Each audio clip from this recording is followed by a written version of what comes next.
Beautiful day outside, and I think we have some great things to talk about. I'll start by discussing the Federal Reserve. As you know, it just happened minutes ago, but to me it makes me very happy.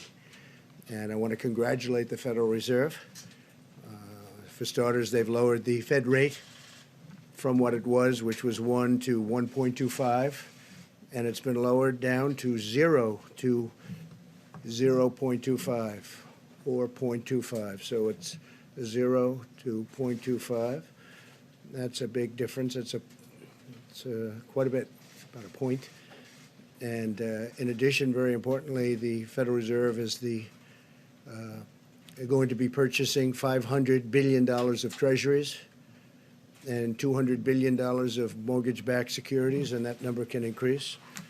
But they're going to start with that, and that's really good news. It's really great for our country. It's something that we're very happy. I have to say this. I'm very happy. And they did it in one step. They didn't do it in 4 steps over a long period of time. They did it in one step. And I think that people in the market should be very thrilled. And that brings us, we're the strongest country in the world by far, financially and every other way. And that brings us in line with what other countries are. They actually have negative rates. But look, we got it down to potentially 0. So that's a big step, and I'm very happy they did it. And you will not hear anything bad about me unless it's about a month or 2 from now.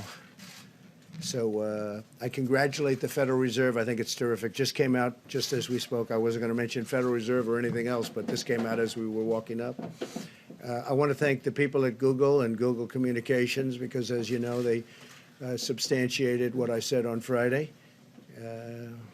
The head of Google, who's a great gentleman, called us and he apologized. I don't know where the press got their fake news, but they got it someplace. But as you know, this is from Google. They put out a release, and you guys can figure it out yourselves and how that got out. And I'm sure you'll apologize. But it would be great if we could really give the news correctly. It would be so wonderful. I just had a phone call with very impressive people, the biggest in the world of stores and groceries and all. And I'll give you the names. Dave Clark, Whole Foods. Mark Clow, CEO of Campbell's Soup Company. Brian Cornell, CEO of Target. Randy Edeker, Chairman and CEO, President of Hy-Vee. Jeff Hammerning, CEO of General Mills, great company. Kevin Huracan, President and CEO of Cisco. Craig Jelinek, CEO of Costco. Todd Jones, CEO of Publix Supermarkets. Donnie King, Tyson Foods. David McLennan, Chairman and CEO of Cargill. Rodney McMullen, CEO, Chairman of Kroger, big company. Doug McMillan, CEO of Walmart. He's been fantastic. Doug was here, as you know, on Friday, and he watched the market go up 2,000 points. On Friday, it went up 2,000, almost 2,000 points. Todd Vaso, CEO of Dollar General Corporation, and Vivek Sankaran, President and CEO of Albertsons. So these are all phenomenal companies. These are great companies. We had a long conversation with them, and they're going to work 24 hours around the clock, keeping their stores stocked. I would like to say that people shouldn't go out and buy. We're going to all be great. We're going to be so good. We're going to do what's happened with the Fed is phenomenal news. What's happening with all of these incredible companies is phenomenal news. But you don't have to buy so much. Take it easy. Just relax. People are going in and they're buying more. I remember, I guess during the conversation, Doug of Walmart said that they're buying more than they buy at Christmas. Relax. We're doing great. It all will pass. The folks that we spoke to, they've done a fantastic job. They're going to meet the needs of the public. They're going round the clock if they have to, and they're committed to the communities where they're serving and which they serve so beautifully and have for a long time. And They're buying a lot of additional things to sell, but again, they actually have asked me to say, could you buy a little bit less, please? I thought I'd never hear that from a retailer.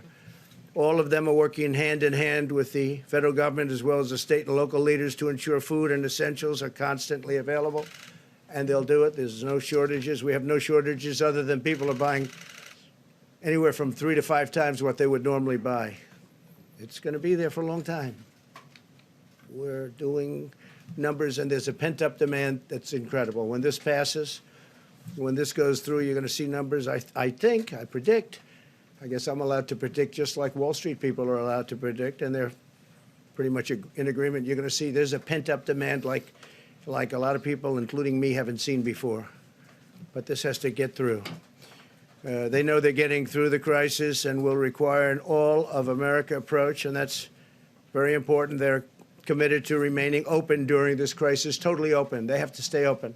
Those stores have to stay open. They supply our country. Our supply chains in America are the most powerful in the world, and they're all working very hard. They're working around the clock, and the stores are stocking up at a level that's beyond Christmas time, and it's great. It was very reassuring speaking to these people. They have it totally in hand. There's no need for anybody in the country to hoard essential food supplies. They said to me, could you please tell them, just go and buy, enjoy it, have a nice dinner, relax, because there's plenty, but you don't have to buy the quantities because it's hard to refill the stores on a basis as rapid as they're refilling them. And we are using the full power of the federal government to defeat the coronavirus, and we will do whatever it takes, and we're doing, I think, really, really well. A lot of good things are going to happen. I want to thank all of the people standing behind me. You know, these are phenomenal people, and we have some of them right over here, but the people behind me have been working round the clock, and they're doing an incredible job. We see what's happening. We see what's going on in other countries. We're looking we're learning from watching other countries, frankly. There's a very contagious virus. It's incredible, but it's something that we have tremendous control of. I think very important to young people, people of good health, and groups of people just are not strongly affected.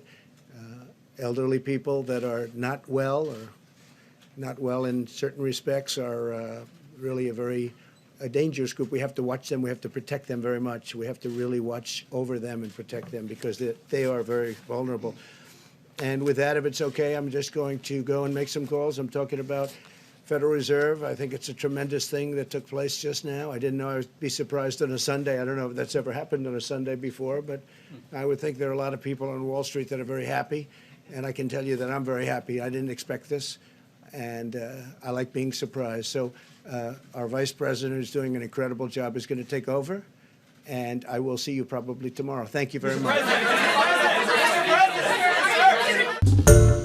Hi, everyone. George Stephanopoulos here. Thanks for checking out the ABC News YouTube channel. If you'd like to get more videos, show highlights, and watch live event coverage, click on the right over here to subscribe to our channel. And don't forget to download the ABC News app for breaking news alerts. Thanks for watching.